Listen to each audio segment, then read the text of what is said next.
My wife dumped me on my birthday with a supermarket cake still lit, said we could still be friends. So I became the best friend she ever had, sent YouTube tutorials instead of fixing things, and moved out that weekend. Okay, imagine this scene with me.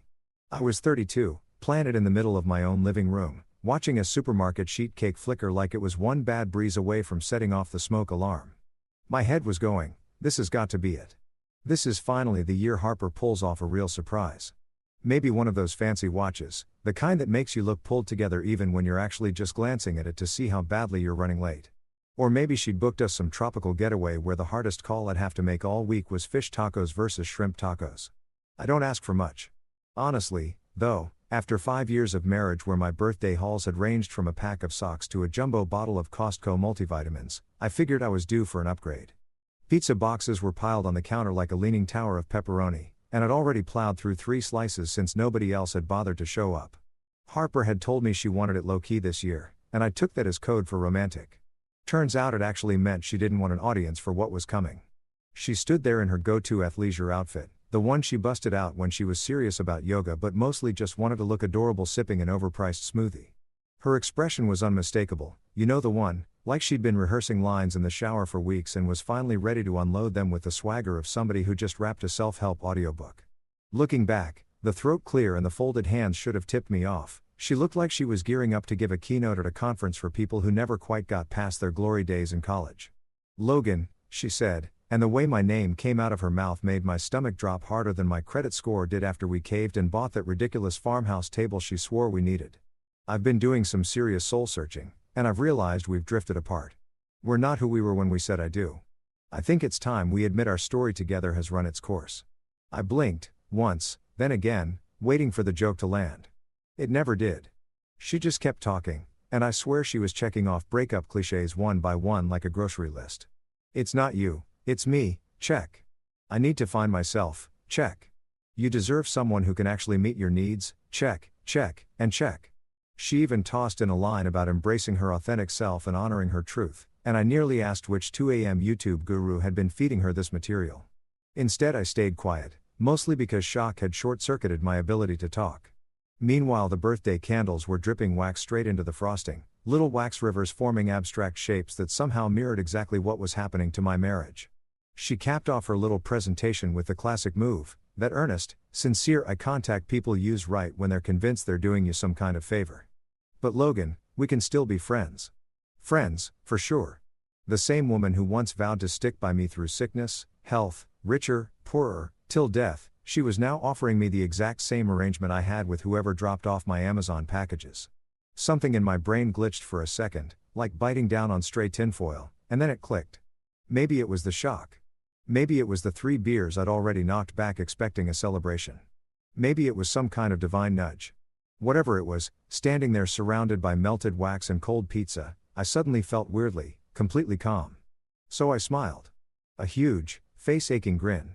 "Totally," I said, bobbing my head like she'd just handed me a promotion instead of divorce papers. "Friends? Yeah, I'm into that, Harper. Sounds perfect." Relief washed over her face. She'd clearly been bracing for me to spiral, or beg her to change her mind, or do something dramatic enough that she'd have to call her mom for a 3-hour postmortem on my toxic behavior. Instead there I stood, beaming like a guy who'd just heard his student loans got wiped out.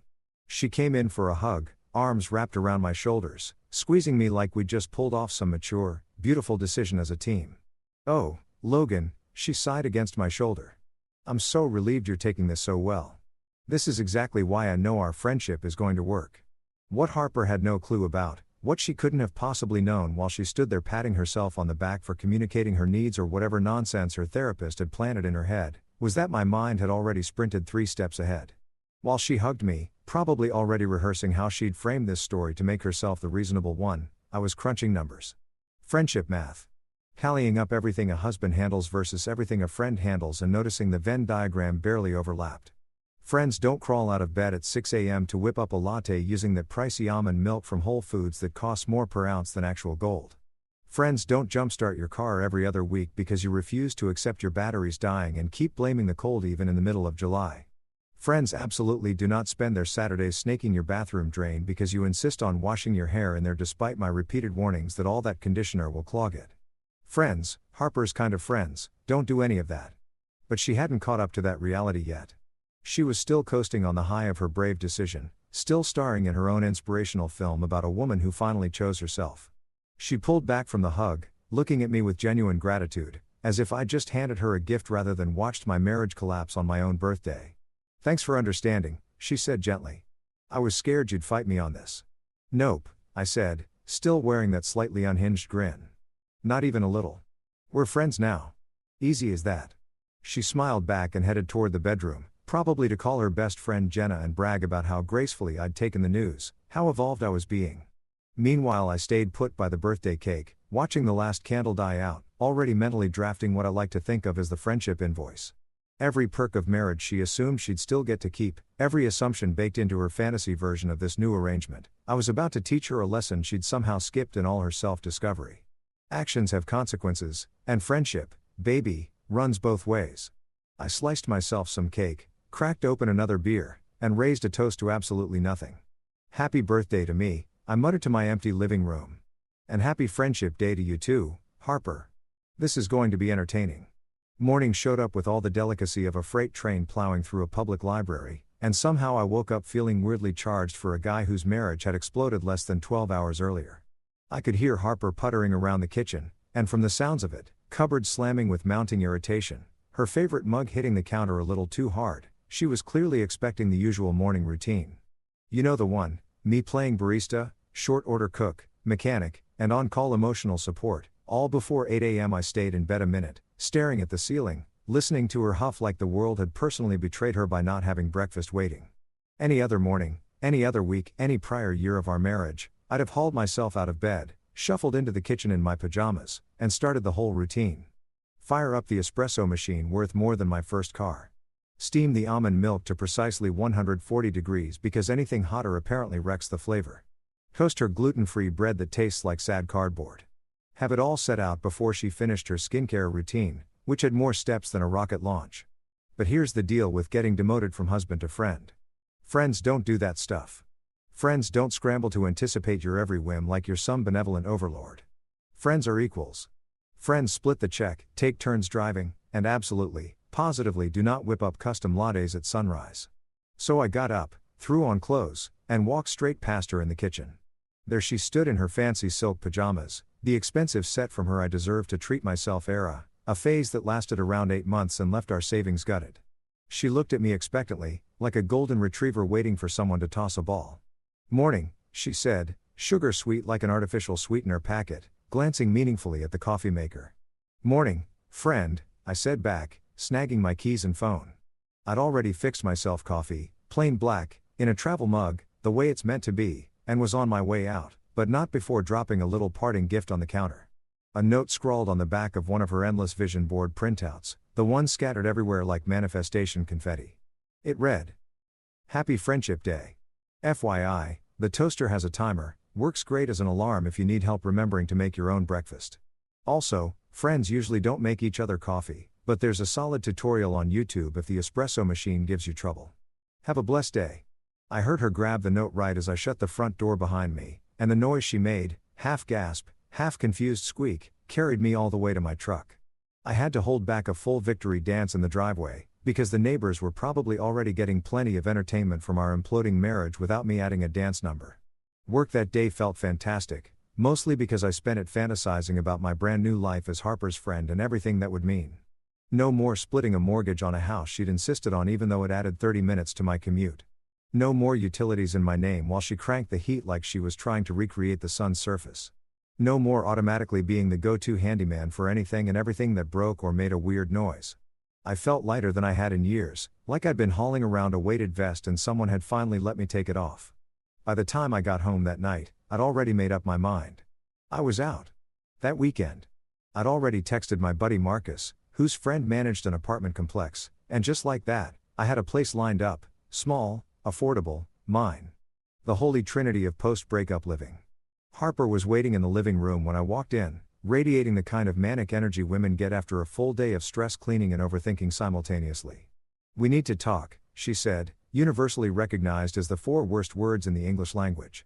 "Sure, friend," I said, tossing my keys into the bowl by the door, one she'd thrown together in a pottery class she attended twice before deciding it wasn't her passion. "What's going on?"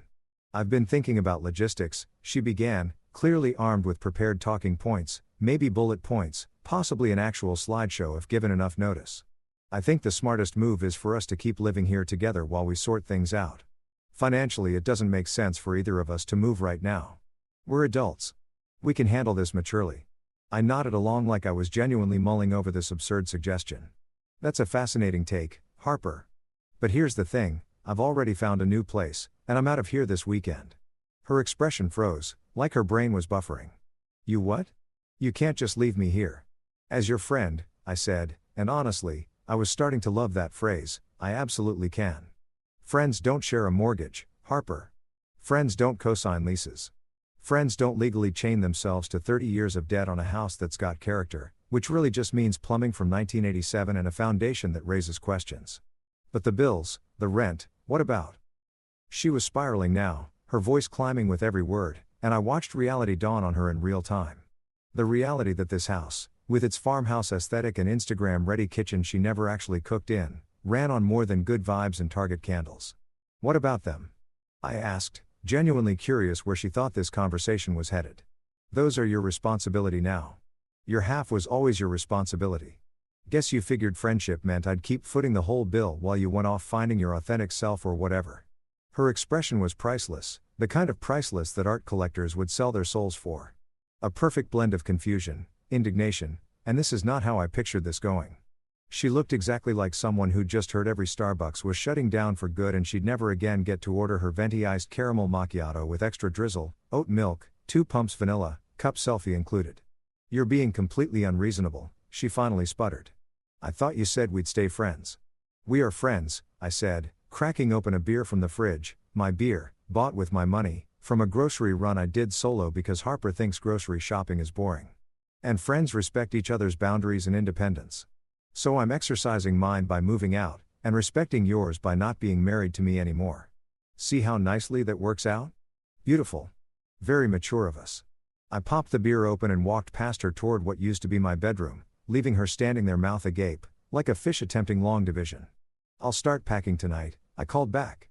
"Don't worry, I'll leave you the good furniture. You know, as a friend." That night I packed with the efficiency of someone who'd just been handed a get-out-of-jail-free card and had no intention of wasting it. Every box I sealed felt like dropping another anchor I'd been dragging around for years. Her mortgage. Her utilities. Her character house with all its quirks that would need a handyman she no longer had. And as I taped shut the last box and looked around at the bedroom that hadn't felt like mine in ages, something clicked. The silence, the peace, the total absence of having to guess someone else's needs every waking second. It beat any birthday gift I could have asked for. "Friends," I thought, grinning to myself. "Yeah, we could totally be friends. Just not the version you were expecting, Harper." Harper broke out the guilt trip on Wednesday, timing that honestly impressed me considering I'd only announced my exit 3 days earlier. She'd already blown through denial and anger and was speed running the bargaining stage like it was a competitive sport. I was in the garage packing up my tools, the good ones I'd built up over years as the designated fix-it guy for literally everything in her orbit, when she showed up in the doorway looking like she'd just wrapped filming for a tearjerker montage. "Logan," she said, that familiar tremor creeping into her voice, the one she used to pull out whenever she wanted me to skip guys' night or agree to a third straight weekend visiting her parents. "We need to talk about what's going on here." I glanced up from wrapping a wrench in newspaper. "I'm packing my tools." "Pretty straightforward. This is the socket set, those are screwdrivers, and that gorgeous monster over there is my drill press, the one you called too industrial for the garage, but I hung on to anyway because I don't quit." "That's not what I meant," she said, stepping into the garage like she was walking into a crime scene. "I mean emotionally. You're abandoning me emotionally. You promised you'd always support me, always be there, and now you're just walking away." And there it was, the emotional support card, her trump card, probably held in reserve since the moment she realized just friends didn't come with the same perks as legally bound husband. Credit where it's due, she'd thought it through. Dump the guy, keep every perk, shed all the obligations. Solid business model. Just not one I was going to fund anymore. I stood, wiped my hands on my jeans, and gave her my brightest smile, the "I'm about to demolish your argument and enjoy it" smile. "Harper, you're right, I absolutely said I'd always be there for you emotionally. But here's the catch, that was under the husband contract. Part of the marriage package, premium tier, all access. We're not married anymore, remember? You downgraded us to the basic friendship plan, which comes with a lot fewer features. Her face cycled through about 15 expressions in 3 seconds, genuinely fun to watch. Confusion, indignation, more confusion, a flash of anger, back to confusion again. That's not, you can't just, friendship isn't a subscription service, Logan. Isn't it, though? I said, leaning against the workbench like I was about to lecture at a university for people who make terrible life choices. Think about it. Marriage is premium. You get emotional backup, financial backup, physical support, someone who'll sit through your work drama even though you've told the Karen from accounting story 40 times. Friends get the highlight reel. Friends get a hey, what's up text, maybe a beer every couple months. Friends do not, I cannot stress this enough, get unlimited access to my emotional labor. She just stared at me, like I'd suddenly switched to ancient Greek. This is insane. You're being insane. Am I? Or am I setting healthy boundaries in our new friendship? I went back to packing tools, wrapping each one with the tenderness of a man who knew he'd need them in his Harper-free future. Because when you're married, you sign up for the full deal, good days, bad days, kill this spider the size of a Buick days. But friends have limits, friends have boundaries, and friends definitely don't function as an emotional vending machine on call around the clock. I watched the gears turning behind her eyes as she scrambled for a counterpoint, trying to logic her way out of the corner she'd painted herself into. But I thought, you're a good person, Logan. Good people don't just ditch their friends when they need them.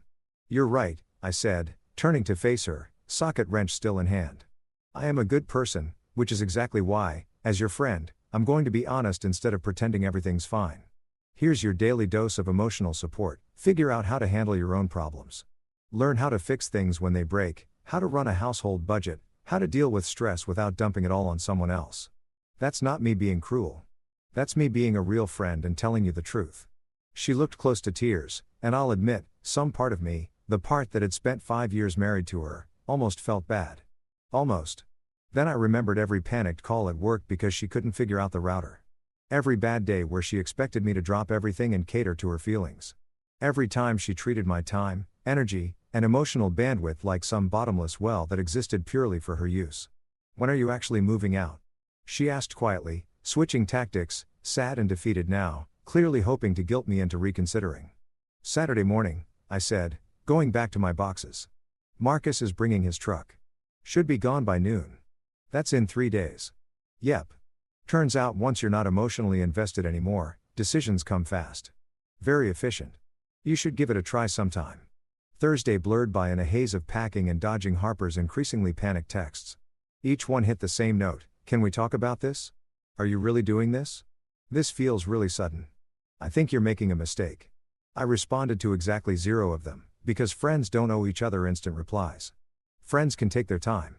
Friends can even leave you on read if life's busy. Friday afternoon I was loading boxes into my truck, just a few early things, beating the weekend rush, when Harper wandered outside, phone in hand, wearing that expression that meant she thought she just had a genius idea. The washing machine's making that noise again, she announced, like breaking news demanding immediate response. I loaded another box. That's rough. Aren't you going to look at it? Nope. But you always fix the washer. I always fix the washer as your husband, I corrected, cinching a bungee cord around the box. As your friend, I'm going to do the friend thing and send you some helpful resources so you can learn to fix it yourself. Right there in the driveway, with her watching, I pulled out my phone and texted her a YouTube link titled How to Troubleshoot Common Washing Machine Problems, Easy DIY Guide, complete with some random guy giving a thumbs up next to a washer. I added, this guy breaks it down really well. Easy to follow. You've got this, friend, thumbs up emoji. The look on her face when her phone buzzed and she read that message was worth every dime I'd spent fixing that washing machine 3 months back. You have got to be kidding me. Not even slightly, I said, hoisting another box. Friends send each other helpful tutorials. Friends push each other to learn new skills. Friends don't enable learned helplessness by doing everything for each other. See? I'm being a fantastic friend right now. She stood there in the driveway, phone clutched in her hand, wearing the face of someone who'd just discovered the participation trophy they'd been banking on was cardboard and disappointment. I can't believe you're actually doing this. Believe it, I said, slamming the truck bed shut and dusting off my hands. And hey, if the washer's still a mystery, there's a laundromat on 5th Street. Open till 9 on weeknights, 10 on weekends, decent prices. As your friend, Happy to point you toward good options. Saturday morning rolled in with all the promise of a jailbreak, and I was up at dawn hauling the rest of my things with Marcus and his beautiful truck, which managed to fit my whole life in 2 trips. Harper stayed holed up in the bedroom with the door shut, probably for the best since I wasn't in the mood for any last-minute guilt speeches. By 11:30, I was done. My keys, house key, garage key, the spare she'd insisted we cut just in case, sat on the kitchen counter beside a note reading, "Thanks for everything. Good luck with the washing machine. Your friend, Logan." My share of the rent, officially cancelled. The utilities that had been under my name, switched off, with the landlord notified I was off the lease effective immediately. My phone bill, my car insurance, my gym membership, every tangled thread connecting my life to hers, snipped clean. I stood in the driveway a moment, staring at the house that had felt like a prison the past 2 years since we'd moved in and Harper started treating me more like maintenance staff than a partner. And I felt nothing. No sadness, no regret, no second guessing. Just pure, uncomplicated relief, the kind that hits when you finally set down something heavy you've been dragging around way too long. Marcus clapped a hand on my shoulder. "You good, man?" "Better than good," I said, hopping into my truck. "I'm free." Driving off with everything I owned strapped down in the back and zero obligations waiting for me on the other end, the quiet felt like real therapy, the kind that doesn't cost $200 an hour and actually works. The kind that comes from knowing you don't owe anybody anything anymore beyond basic decency, and even that's negotiable depending on how they treat you. Harper wanted friendship. She got it. Just not the flavor she'd imagined. 3 days into my new life, I was living like royalty. And by royalty I mean eating cereal for dinner in my underwear, watching whatever I felt like without someone huffing dramatically every 5 minutes because I wasn't emotionally present during her house flipping shows where everyone just argues. My apartment was tiny, sure, but it was mine. No passive-aggressive sticky notes about dishes, no surprise drop-ins from Harper's mom eyeing me like I was single-handedly responsible for climate change. Just me, my cereal, and the gorgeous sound of nothing needing anything from me. Then my phone rang. Harper's name lit the screen like a warning beacon, and for a second I thought about letting it ride to voicemail, but curiosity won out. Plus, I was feeling pretty solid about my boundaries and figured this might be entertaining. "What's up, friend?" I answered, mouth full of cinnamon toast crunch. "Logan." Her voice hit a pitch that could probably crack glass. "The rent's due." I finished chewing, took a swig of milk straight from the bowl because nobody was around to judge, and answered as calmly as I could manage. "So pay it." "What do you mean, pay it?" "We always split the rent." "We used to split the rent," I clarified, setting the bowl down and sinking further into my couch, my apartment, my space. Past tense. Back when we were married. But I moved out, remember? That whole thing where I packed everything and left? That was me exiting the rent equation, financially and literally. Dead silence on the other end, long enough that I checked to see if the call dropped. Nope. She was just processing, which apparently took a while when reality clashed with the fantasy she'd constructed in her head. I can't afford this place alone, Logan." "As your friend," I said, "man, that phrase never got old. I fully support your independence and your journey toward financial self-sufficiency. You've got this. I believe in you." "This isn't funny." "I'm not laughing," I said, technically true, even though I was grinning like an idiot the whole time. "Dead serious. You wanted to end the marriage, fine, your call. But marriages come bundled with financial partnership. Friendships don't. Friends don't co-sign each other's leases. Friends don't cover each other's rent. Friends maybe split an appetizer at Applebee's if they're feeling generous. But this isn't fair. You're being completely unfair." And there it was, the fairness argument, the classic go-to when people realize their choices have consequences they don't love. I could have gone easy, could have been the bigger person, spotted her some cash, softened the landing. But eventually you get tired of carrying everyone's weight while trying to be the bigger person forever. "Harper, let me walk you through fairness," I said, setting down my cereal and pacing my tiny living room.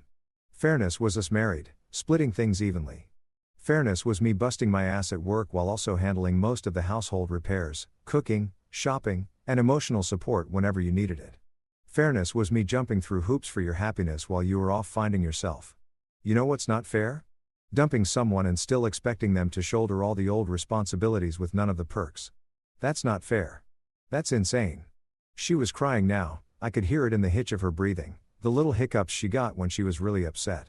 Old Logan would have caved instantly, apologized, scrambled to fix things and make her feel better. New Logan stayed on the couch and finished his cereal. You said you'd always be there for me, she sobbed, playing our relationship's greatest hits. I said a lot of things back when I thought we were building a life together, I replied. You decided you wanted something else. So now we're friends, and friends have boundaries. Friends have their own apartments, their own rent, their own responsibilities. Welcome to friendship, Harper. A lot less convenient than marriage. But hey, you're finding yourself, right? All part of the journey. She hung up. Straight up disconnected, probably the smartest move she'd made in weeks, because I was just getting started. I glanced at my phone, shrugged, and went back to my cereal. A little soggy by then, but even soggy cereal in my own apartment beat 5-star dinners in that house with Harper. About an hour later, my phone rang again, different number this time. I picked up without checking, because I'm an optimist and occasionally a fool. Logan, this is Patricia, Harper's mom. We need to talk about what you're doing to my daughter. I shut my eyes and counted to 3, exactly what my therapist recommends before responding to anything that might tempt me to drive my truck into a lake. Hi, Patricia. What can I help you with? You can stop abandoning Harper like this. She's a wreck, Logan. She called me in tears about the rent, and I'm shocked at how cruel you're being about all this. Cruel, I repeated, letting it sit there a second. Patricia, with all due respect, and I mean that as sincerely as I can manage while getting yelled at about a situation you don't fully understand, Harper broke up with me. She ended the marriage. She wanted to be friends. I'm respecting that and adjusting our relationship accordingly. But you can't just leave her stranded like this.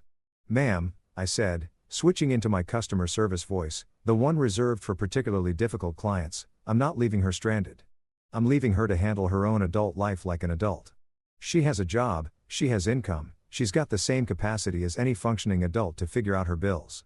What she doesn't have anymore is a husband subsidizing her lifestyle while she figures out what she wants to do with herself. That's not how family works. You're absolutely right, I agreed. That's not how family works. But we're not family anymore. Harper made that crystal clear when she ended things. We're friends now, and friends. You can't abandon her like this. Patricia had fully switched into mama bear mode, and on some level, I got it, no parent wants to watch their kid struggle. But Harper wasn't a kid. She was a 30-year-old woman who'd made a choice without fully thinking through what came next, and now she was living out the consequences. I'm not abandoning anybody, I said, patience wearing thin. I'm setting boundaries. Harper decided she didn't want to be married anymore, her call, fine. But she doesn't get to keep every married life perk while I get none of them. That's not how this works. That's not how any of this works. You're being selfish. No, Patricia. I'm being fair. Harper wanted independence, I'm giving her independence. She wanted to find herself, I'm giving her room to do that. What I'm not doing is staying on as provider, protector, and personal assistant while she treats me like a convenient accessory she can call up when things get hard. But she needs you. She needed a husband, I corrected. Now she's got a friend. And friends, Patricia, support each other emotionally, not financially. Friends encourage growth, encourage learning, encourage self-sufficiency. That's exactly what I'm doing, being the best friend I can by letting Harper work this out herself. A long pause, and then Patricia said something I wasn't expecting. You're not the man I thought you were. You're right, I said. The man you thought I was would have rolled over, accepted whatever leftover scraps of affection and respect Harper decided to toss my way, and kept right on supporting her in every possible sense. That man was miserable, Patricia. Dying a slow death from resentment and effort nobody ever noticed. This guy is actually happy for the first time in years. She hung up too. Guess it runs in the family. I sat there on my couch with soggy cereal and a clean conscience, and it hit me. Every call, every guilt trip, every attempt to make me feel bad about my boundaries just confirmed I'd made the right call. These people didn't miss me. They missed what I did for them. They missed the convenience of having somebody around to solve every problem without complaint. My phone buzzed with a text from Harper. I can't believe you talked to my mother like that. You're being so childish. I typed back, friends sometimes butt heads with their friends' parents. Happens. Good luck with the rent thing. Maybe check Craigslist for a roommate, plenty of options out there. No response, which meant either she was too angry to type or she'd finally caught on that the gravy train had left and I wasn't selling tickets anymore. I finished my cereal, rinsed the bowl, and looked around my apartment. Nothing much yet, bare walls, a folding chair as a nightstand, a mattress on the floor until I could afford a real frame. But it was mine. Every square inch earned with my own money, kept up by my own effort, entirely free of people who only valued me for what I could do for them. Another buzz. Harper again. Fine, be that way, but don't come crying to me when you realize what you've lost. I burst out laughing, genuinely, because the sheer delusion required to send that text was kind of impressive. I typed back, I already know exactly what I lost. A mortgage I couldn't afford, a partner who didn't appreciate me, and a mother-in-law who saw me as an ATM with feelings. Truly devastated. Then I blocked her number for the rest of the day, made myself a sandwich, and watched 3 episodes of some tiny house show. Life was good. Quiet. Finally, completely mine. A week into this fantastic new life, I'd landed a pretty solid routine: wake up whenever, make coffee without steaming any fancy milk substitute, head to work, come home, and do absolutely nothing for absolutely nobody. Genuinely therapeutic, in a way years of couples counseling never managed. Turns out the trick to fixing a broken relationship is exiting the relationship entirely. Groundbreaking stuff, I know. Then the calls started rolling in, not just calls, an entire campaign of manufactured emergencies that supposedly required my immediate attention despite the fact I no longer lived there and owed exactly zero help. It felt like Harper had drawn up a checklist of every household disaster imaginable and was working through it alphabetically, hoping eventually something would crack me and I'd come sprinting back like a well-trained retriever. Monday, 7:30 a.m., my phone lit up mid-toothbrush. Harper's name flashing across the screen like a siren. I stood in my cramped bathroom, no heated floors, no rainfall showerhead, none of the fancy stuff Harper swore we needed in the old house. Just normal water pressure, and honestly, perfect. I spat, rinsed, and answered. Yeah? Logan, oh my God, thank God you picked up. Her voice hit the pitch reserved for either a death in the family or a spider sighting. Based on precedent, probably the spider. The power's out. Completely out. I have no idea what to do. I rinsed my mouth, dried off, and headed back to get dressed. Check the breaker box? The what? Breaker box. It's in the garage, gray metal box on the wall, bunch of switches inside. Sometimes one trips, you just flip it back. A pause. I don't know what that is. Harper, we lived in that house 2 years.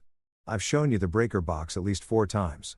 True, actually, I'd given her a full tour when we moved in specifically so we'd never have this exact conversation. She'd spent the whole tour glued to her phone, probably scrolling Instagram or texting friends about how brutal adulting is. Well, I don't remember. Can you just come fix it? I pulled a shirt over my head and checked myself in the mirror. Looking sharp, feeling sharper. Nope. What do you mean, nope? I mean no. Can't come fix it. Got a job to get to. Also, we're not married anymore, remember? Friends don't usually handle each other's electrical stuff. But I need help. And as your friend, I'm helping by empowering you to solve it yourself. Go to the garage. Find the gray box. Look for a switch flipped the opposite direction from the rest. Flip it back. Boom, power's on. You've got this. This is ridiculous. You're being ridiculous. I'm being an excellent friend. Honestly, teaching you real life skills. You should be thanking me. I grabbed my keys and wallet. Good luck with the breaker box. Hung up before she could answer, and not gonna lie, I felt like a superhero. Not the kind who saves people from burning buildings, the kind who saves himself from becoming permanent free labor. Different flavor of heroism, but it counts. Wednesday afternoon, I was elbow deep in an engine repair at work when my phone started buzzing in my pocket. Ignored it once, twice. Third buzz, my coworker Jake glanced over and said, "You gonna get that, man? Sounds urgent." I wiped my hands on a rag and checked. 6 missed calls from Harper. 6. I called back, already bracing for something good. Finally, she practically screamed. I've been calling for 20 minutes. I was working, you know, the thing people do to earn money to pay bills. What's the emergency? The car won't start. I turn the key and it just clicks. Nothing happens. I stepped into the break room for privacy, mostly because I knew I was about to laugh and didn't want my coworkers thinking I'd lost it. Okay, and what do you want me to do about it? Come fix it. You always know car stuff. Harper, I'm at work. Literally fixing other people's cars for a paycheck right now. Can't just bail to fix yours. But I need my car for work. As your friend, I said, cracking open a soda from the vending machine, I'd suggest AAA, a tow truck, or one of those rideshare apps the rest of America uses when their car dies. Uber, Lyft, public transit, endless options. Really? I don't have a. Sounds like a you problem. Probably should have thought about that before dumping the guy with AAA who would have handled this. You're enjoying this, aren't you? Immensely. Why lie about it? Anyway, Gotta get back to work. Pro tip though, clicking noise usually means the battery. Any mechanic shop will come jump it for you. Or ask a neighbor. Isn't that what friends do? She hung up on me. Started collecting hang-ups like trading cards at this point. Gotta catch 'em all. Thursday evening, I was actually cooking dinner, real food, vegetables and everything, because apparently cooking for yourself hits different when nobody's critiquing your seasoning, when the phone rang again. Almost let it go, but curiosity's my weak spot. What now? The internet's down. Harper sounded like she'd been fighting a losing war for hours. Tried turning the router off and back on? Yes, I've tried everything. Called the internet company? They said 45 minutes on hold. So wait the 45 minutes. That's their job. They're paid to deal with this stuff. But you could just come over and. No. Didn't even let me finish. Didn't need to. Answer's no. Harper, I need you to really hear this. I'm not your personal IT guy. Not your handyman. Not your emergency line for every little inconvenience in your life. We're friends now, and friends don't run 24-hour tech support. Friends help each other. They do. But there's a line between helping and being taken advantage of. When we were married, I helped with everything because that's what partners do. You didn't want a partner anymore, though. You wanted friends. So now you get friend-level help, which is me telling you to call the professionals whose actual job this is. Silence on her end. I could practically hear her brain scrambling for the next angle. I miss you, she finally said, voice gone soft and vulnerable, the way it used to sound back when we first started dating and everything was still good. No, you don't, I said, not unkindly. You miss having someone around to fix your problems for you. Not the same thing. That's not fair. Life's not fair, Harper. What is fair? You made a choice, and choices carry consequences. You wanted independence. Sometimes independence means sitting on hold with the internet company for 45 minutes. It means learning to check a breaker box, jump a car battery, or Google something like the rest of humanity. I heard her sniffle, and part of me, the part that used to love her, felt a small pang. But the bigger part, the part that had spent years feeling underappreciated and taken for granted, held its ground. I have to go, she said quietly. My 45 minutes is probably almost up. Good luck with the internet, I said, and meant it, not sarcastically, but genuinely hoping she'd figure it out, being a grown adult capable of handling basic household stuff. Friday was blessedly quiet. No calls, no texts, no crises. Work, home, pizza, a movie nobody interrupted every 5 minutes to explain the plot or dissect the protagonist's deeper arc. Peaceful in a way I'd honestly forgotten existed. Saturday morning, sleeping in past 9 a.m. like a decadent, lazy person with zero obligations, my phone buzzed with a text. Grabbed it half asleep, saw Harper's name. Message read, washing machine is flooding. Water everywhere. Help. I stared at it, stared at the ceiling, stared back at the message. Then typed a response with the calm precision of a man who'd finally found his boundaries and knew how to hold them. YouTube, how to turn off water supply to washing machine. Valves behind the machine. Righty-tighty, lefty-loosey. You got this, champ, thumbs up emoji. Put the phone on silent, rolled over, went back to sleep, because friends help themselves. And I was being the best friend possible by letting Harper discover adulting is hard, a lot harder once you push away the person who was making it easier. Woke up later to a wall of text from Harper about how I was the worst person she'd ever met and how she'd wasted 5 years on me. Read it, shrugged, sent back a single shrugging guy emoji, because I wasn't the villain of this story. I was just a guy who'd finally learned that boundaries don't make you selfish, they make you sane. And sanity, turns out, beats being someone's unpaid on-call handyman forever. 2 weeks into the new life, I finally felt like an actual person again instead of a walking multi-tool with anxiety attached. Apartment was still fairly bare. I'd scored a real bed frame off Facebook Marketplace and a couch with only one questionable stain, hidden under a throw blanket, but it was mine, which made it better than any McMansion Harper could have dreamed up. Coming home from work Tuesday evening, coated in grease and smelling like motor oil and questionable decisions, I noticed someone sitting on the steps of the building next door. Our complex was one of those setups where buildings sat close enough to chat without shouting but far enough to fake not hearing your neighbors if you wanted. Dark-haired woman on the steps, hair pulled into a messy bun that looked accidental but probably took 15 minutes to nail, sipping tea from a mug big enough to double as a weapon. She glanced up as I passed, and we locked eyes for a second before I did the classic awkward neighbor smile, friendly, but not too friendly, because nobody wants to seem like a serial killer. Rough day, she called out, amusement in her voice, and I stopped walking. I looked down at myself, grease-stained shirt, jeans that had seen better days, hands that could use a wire brush. That obvious? You look like you either wrestled a car engine or lost to a very aggressive mechanical bull. She sipped her tea, biting back a smile. I'll go with car engine, given the smell. Mechanic, I confirmed, walking a little closer but keeping a respectful distance. Strange woman, evening, don't be creepy. Logan. 4B. Leia, she said, grinning fully now, like I'd said something funny. 4A, right next door. Been watching you move in the past couple weeks. You're the guy with the impeccable taste in furniture, camping chairs and a mini fridge included. I laughed despite myself.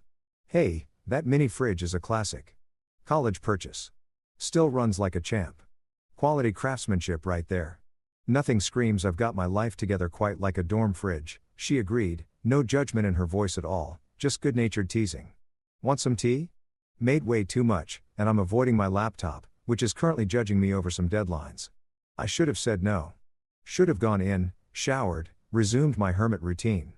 But something about how she asked, casual, easy, like she genuinely wanted company instead of feeling obligated, made me say, yeah, actually, sounds good. Let me wash up first so I don't contaminate your mug with whatever industrial fluids I'm covered in. 5 minutes later I was back outside, hands mostly clean, sitting next to Leia with a mug of tea tasting like honey and some unidentifiable herb. Weird, sitting there with a total stranger, but nice, too. No pressure, no expectations, just two people drinking tea, watching the sun sink behind the complex's fairly unimpressive landscaping.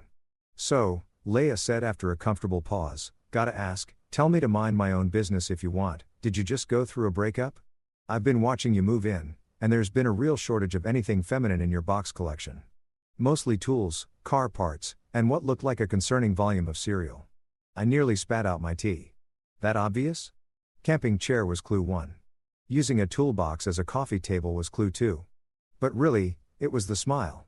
She turned to study me, curious but kind. You smile every time you come home. Genuinely. People who just left good relationships don't smile like that. Divorced, I said, figuring honesty beat dancing around it. Well, separated, paperwork's in progress. Wife decided she needed to find herself, and apparently that required not being married to me. Ouch. Nah, I said, surprising even myself with how much I meant it. Actually been great. Turns out single beats married to someone who treats you like a hybrid ATM, handyman, and emotional support animal. Leia cracked up, the kind of real laugh that lit up her whole face. Okay, that's the most brutally honest post-breakup summary I've ever heard. Most people go with it was mutual or we grew apart. You went straight to she used me for money and repairs because that's literally what happened, I said, shrugging. Broke up with me on my birthday, said we could still be friends, then acted shocked when I treated her like an actual friend instead of a wife with zero benefits. Moved out a week later, and she's been melting down ever since because turns out she can't operate a breaker box without me. On your birthday? Leia's eyes went wide. That's cold. Ice cold. Villain origin story cold, right? Cake and everything. Candles were still lit when she launched her breakup speech. Rehearsed, too, felt like a TED talk on why I no longer measured up. Leia shook her head, still grinning. You know what, though? You handled that like a pro. Most guys would have either lost it or turned into a doormat. You went straight to malicious compliance. Impressive. Malicious compliance, I repeated, testing the phrase. I like that.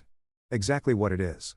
She wanted friendship, so I gave her friendship, just not the version she pictured, where I kept doing everything I always did minus the actual relationship. Let me guess, Leia said, leaning back on her elbows, way too relaxed for someone sitting on concrete. She keeps hitting you with fake emergencies? Every single day, I said, ticking off fingers. Power's out, car won't start, internet's down, washer's flooding. I've basically turned into human Google, except instead of solutions I just send YouTube links and tell her to figure it out. That's beautiful, Leia said, and she sounded like she meant it. That's the kind of petty payback that doesn't actually hurt anyone but still teaches a real lesson. You're like a Zen master of boundaries. Zen master of boundaries, I laughed. Putting that on my business cards, right under recovering husband. How long were you married? 5 years. 7 together. First 2 were genuinely great. Then we bought the house and she started treating me more like staff than a partner. Every conversation turned into a task list. Every day off became a project list she needed done. Pretty sure she didn't say thank you once the whole last year. Leia made a face like she'd bitten into something sour. That's depressing. It was, I agreed. But this, I gestured at the mediocre apartment complex, its flickering parking lot lights and overgrown grass, this is actually great. Nobody's demanding repairs. Nobody's mad I can't read their mind. Nobody's disappointed I'm falling short of some impossible bar they never bothered mentioning. To freedom, Leia said, lifting her mug. To freedom, I echoed, clinking mine against hers. And to neighbors who don't judge you for camping chairs. Oh, I'm definitely judging you, she said, grinning. But affectionately. They've got character. Bad judgment, but character. We sat out there another hour, talking about nothing and everything at once. She told me she freelanced as a graphic designer, worked from home, currently stalling on a logo for an organic dog food company. I told her about the shop, about Marcus and the guys, about how nice it was to come home to actual quiet instead of a list of everything I'd screwed up that day. You know what I noticed? Leia said as the sky shifted from orange to purple. You haven't checked your phone once since you sat down. I pulled it out and looked. 7 missed calls from Harper, 12 texts, and what looked like the start of an email. Huh. Didn't even feel it buzz. Gonna check those? Nope, I said, sliding the phone back into my pocket. Probably another fake emergency. She'll sort it, or she won't. Not my problem anymore either way. I like you, Leia said, decisively. Funny, self-aware, doesn't seem like an axe murderer. Top 3 neighbor qualities, honestly. I like you too, I said, and I meant it. Great tea. No nosy questions dressed up as concern. And you appreciate the aesthetic value of camping furniture. Also top 3. We should do this again, she said, standing and stretching. The tea thing. Not the you covered in grease part, though I won't judge if that's your signature look. The tea thing sounds great, I agreed, standing too. Fair warning, my ex lives about 20 minutes from here and is currently deep in the guilt him into coming back phase of grief. If you see a woman banging on my door at odd hours, that's her. Noted, Leia said. If I spot a crazy woman, I'll pretend I hear nothing and maybe crank my music. Plausible deniability. You really are the ideal neighbor. She laughed and I headed back to my place feeling lighter than I had in months. Funny how one easy conversation with a stranger could remind you good people still exist, people who don't want anything from you except maybe company and conversation. People who laugh at your jokes instead of sighing like you've personally let them down again. Letting myself into my sparse, peaceful apartment, it hit me, first time since the divorce I'd thought about the future with something that resembled optimism. Not because I was cooking up some grand revenge scheme or waiting for Harper to realize what she'd thrown away, but because I'd just spent an hour with someone who treated me like a person, not a problem to fix or a resource to drain. Another text buzzed in from Harper. Glanced at it, we need to talk. This is important. I typed back, busy, try Google. Then powered off my phone completely, made a sandwich, and crashed feeling like maybe, just maybe, things were going to be fine. 3 weeks after the Great Tea Summit with Leia, my life had settled into a routine that actually didn't suck, a massive step up from my old existence. Work, home, tea sessions with Leia that had turned into full-blown hangouts, and 0 emergency calls from Harper, since I'd started letting them all die in voicemail. Peaceful. Calm. Everything that had been missing during 5 years married to a woman who thought self-care meant making everyone else's life harder. Meanwhile Harper was apparently going through what I'd call a full infrastructure collapse. I know because Marcus, my work buddy who still lived in the old neighborhood, kept feeding me updates I never asked for but secretly loved. Dude, Marcus said one day at lunch, chomping into a sandwich the size of a toddler, your ex posted a roommate ad. You seen this? It's wild. He pulled up his phone and showed me the listing. I started reading and nearly choked on my own food. Roommate wanted, the ad screamed in caps, like Harper had discovered the internet's version of yelling.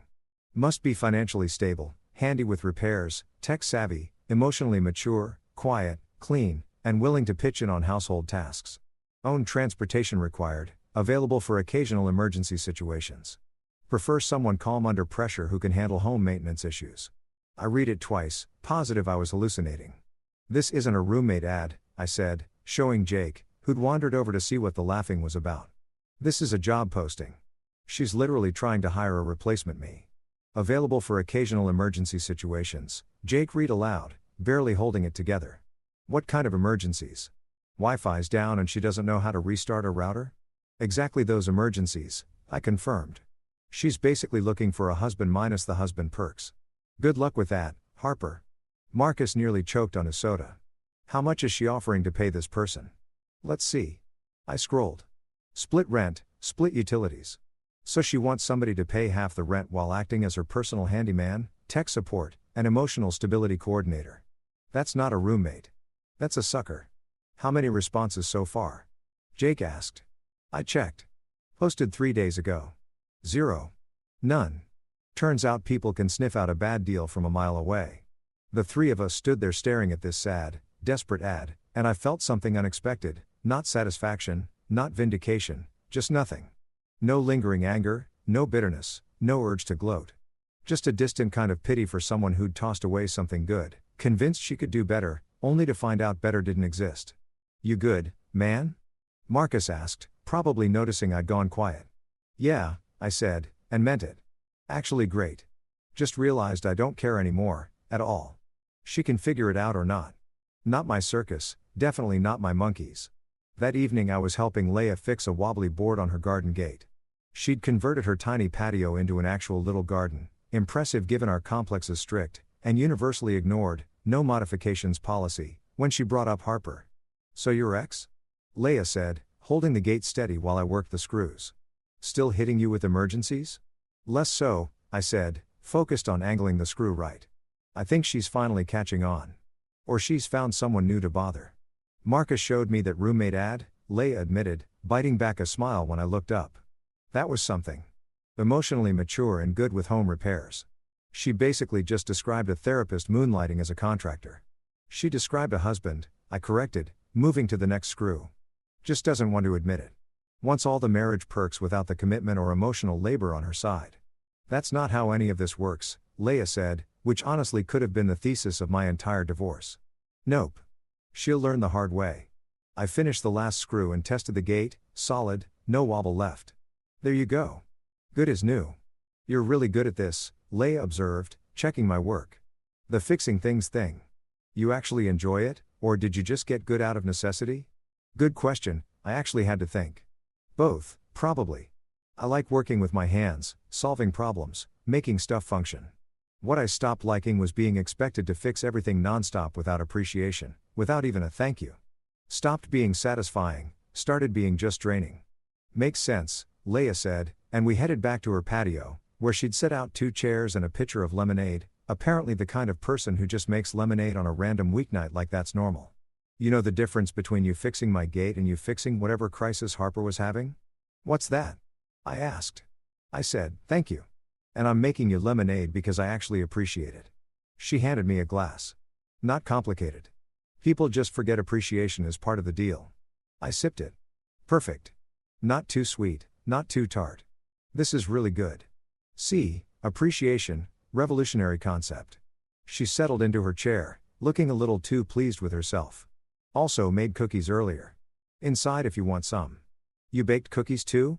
Procrastination baking. Had a deadline, so naturally made snickerdoodles instead of working.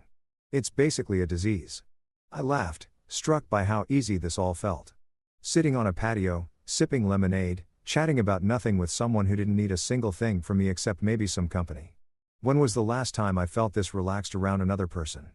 College, probably, before adult obligations and a rocky marriage turned life into an endless list of duties and letdowns. You're doing it again, Leia said, watching me with those eyes that noticed way too much. Doing what? Smiling like you just won the lottery. You do that a lot these days.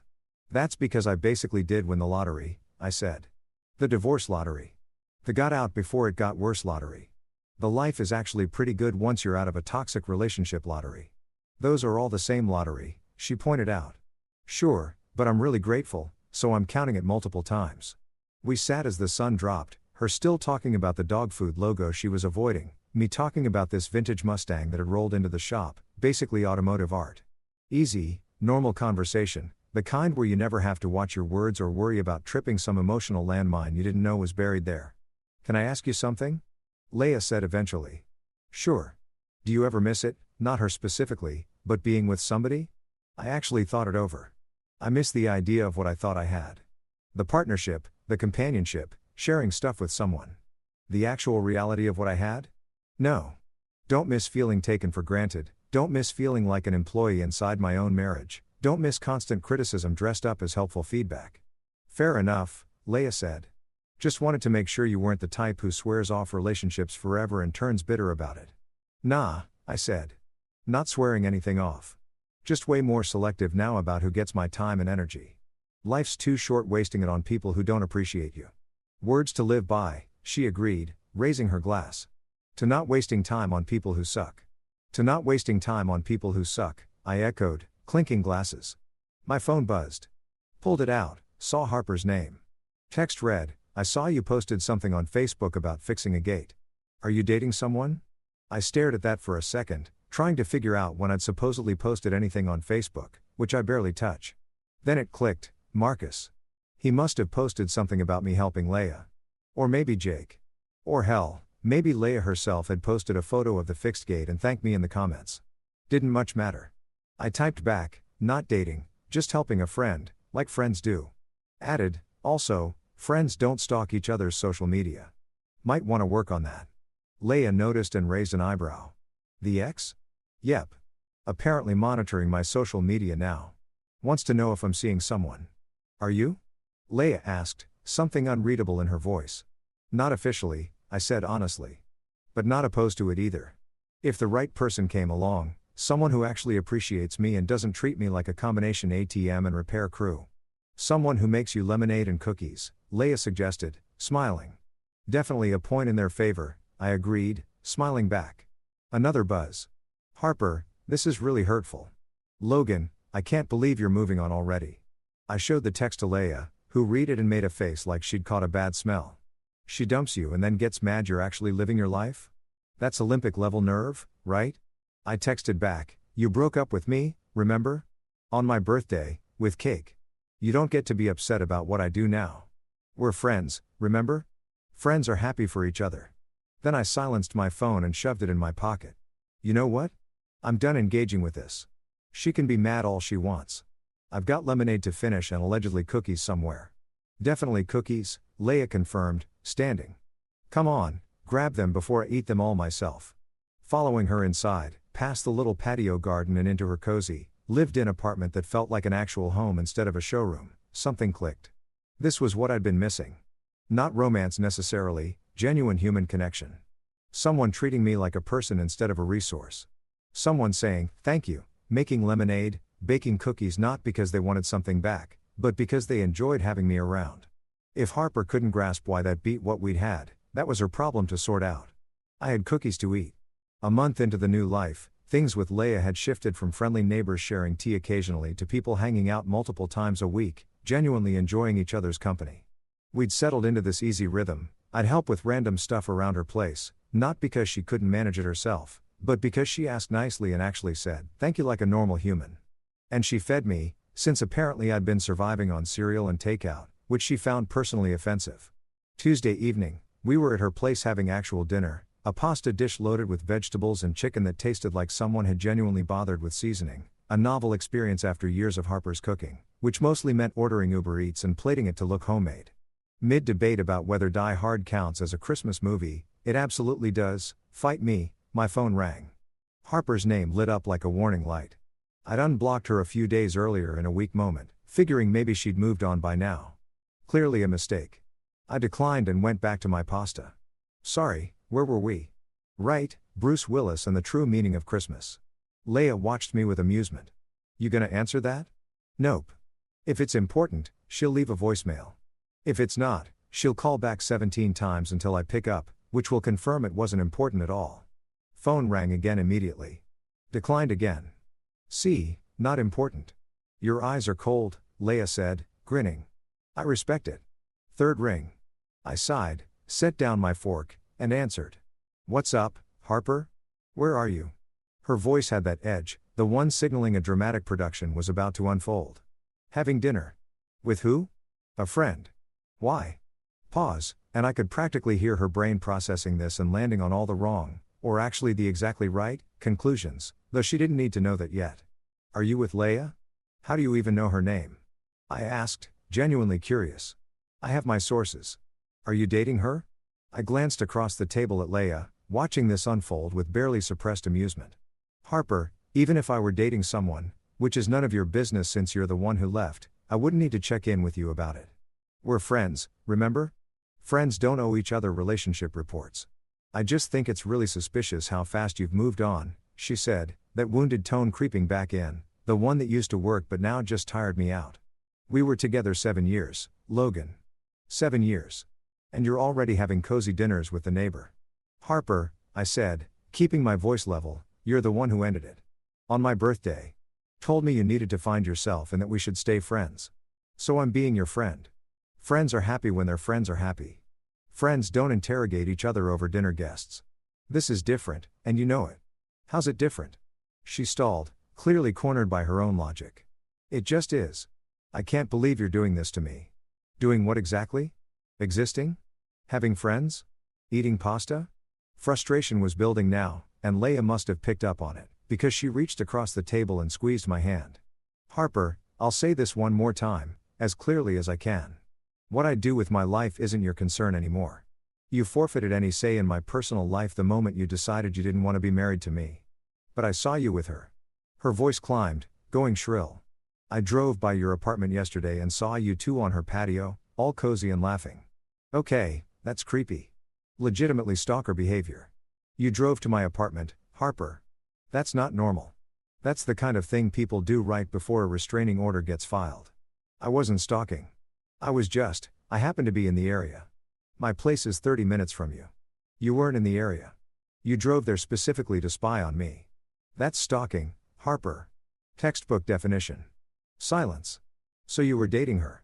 Even if I was, and I'm not confirming or denying, because again, none of your business, you have zero right to be upset. You left me.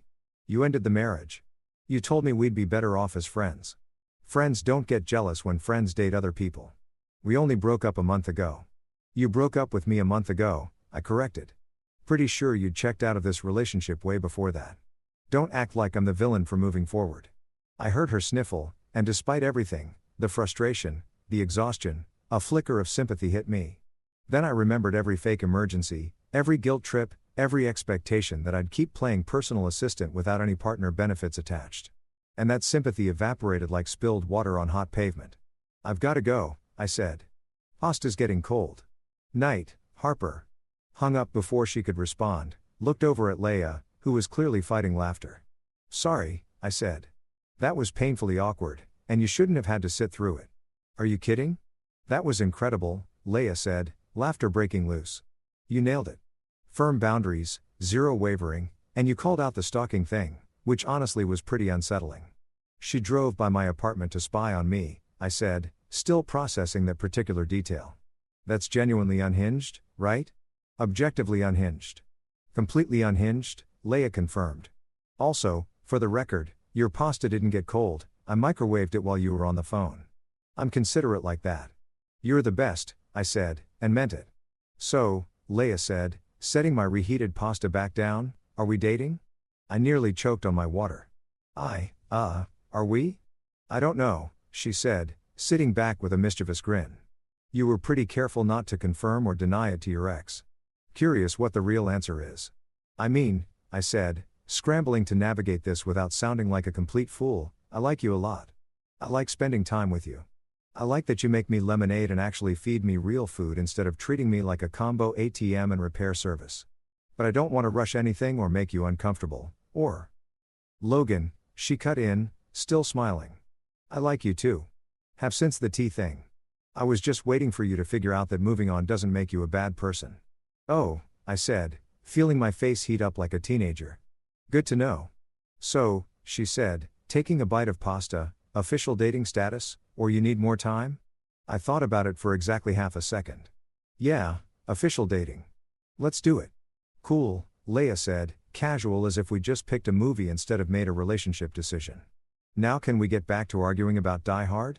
I've got strong opinions, and you're wrong. We spent the rest of the night debating Christmas movies, and at some point I ended up on her couch with her leaning into me, and it felt so natural and easy and right that it was hard to believe I'd spent 5 years in a marriage where everything felt like a chore. Around 10 p.m. my phone buzzed. Text from Harper, I just saw you with Leia. Are you two really together? Wait, what? I looked over at Leia, who checked her own phone and grimaced. She's outside. Literally parked outside right now, watching your apartment.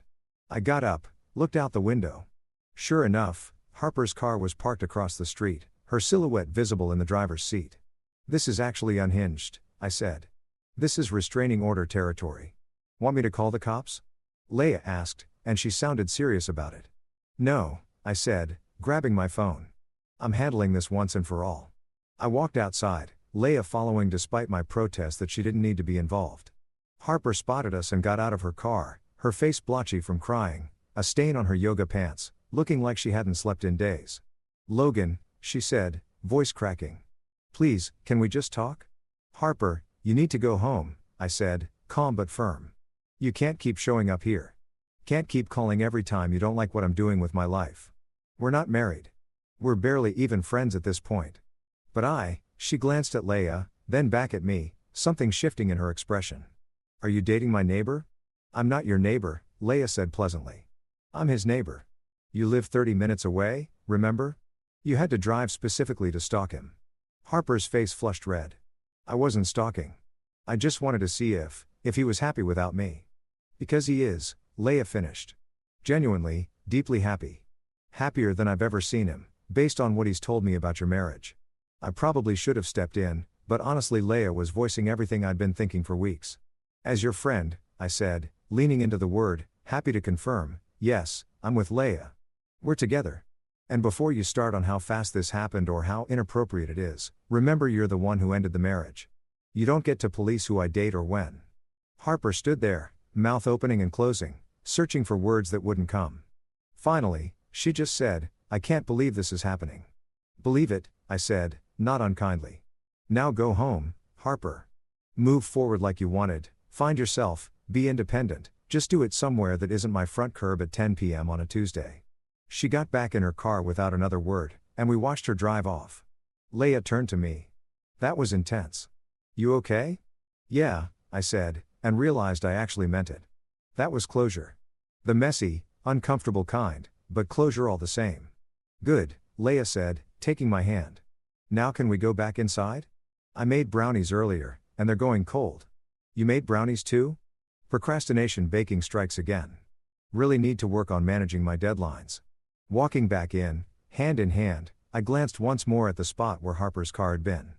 Part of me felt for her, she was clearly struggling. But a bigger part felt relief. Relief I'd drawn boundaries. Relief I'd moved forward. Relief I'd found somebody who actually appreciated me instead of just using me. That night, Leia and I toasted with cheap wine and those brownies to a kind of poetic justice. And it hit me, revenge isn't about making somebody else miserable. It's about building a life so good that their opinion of you stops mattering. A year later, my birthday rolled around again. Same date, entirely different life. I woke up in Leia's apartment, our apartment now, technically, since I'd moved in 3 months back. Already a cake sat on the counter, real, homemade, frosting spelling out, "Thanks for not being a jerk," in wobbly letters that had me laughing so hard I nearly cried. "You like it?" Leia asked, wandering in from the bedroom, pajamas and bedhead intact. "I love it," I said, pulling her into a hug. "Perfect." She'd also gotten me a toolbox, card attached, for fixing everything except people. I laughed until my ribs ached, because it was funny, true, and exactly the kind of gift that proved she actually got me. Word through Marcus was that Harper had moved back in with her mom after getting evicted. Turns out friendship doesn't cover Wi-Fi bills either. Her latest Instagram caption read, "Sometimes life forces you to start over," which I translated as, "I miss Logan's rent money." No bad feelings on my end. I felt free. These days I run my own small repair business out of the house. Leia and I share a cozy place with a porch and a dog named Muffin, who's basically a potato on legs. She makes tea every morning. I fix whatever needs fixing. And we split everything 50-50, the way actual partners do. Every so often I get a random text from Harper, "Hope you're well, friend." I always send back my favorite line, "Absolutely." Because here's the thing about revenge. The good kind isn't loud or vindictive. It's not about wrecking someone else's day or proving a point. The best revenge is simply building a life so good, so peaceful, so genuinely happy, that your ex's opinion stops mattering at all. Harper wanted to find herself. So did I. Turned out I was a guy who deserved appreciation, real partnership, and someone who actually knew how to restart a router. She got her independence. I got peace, laughter, and a neighbor who genuinely bakes. And that, my friends, is how the worst birthday of my life turned into the best decision I ever made.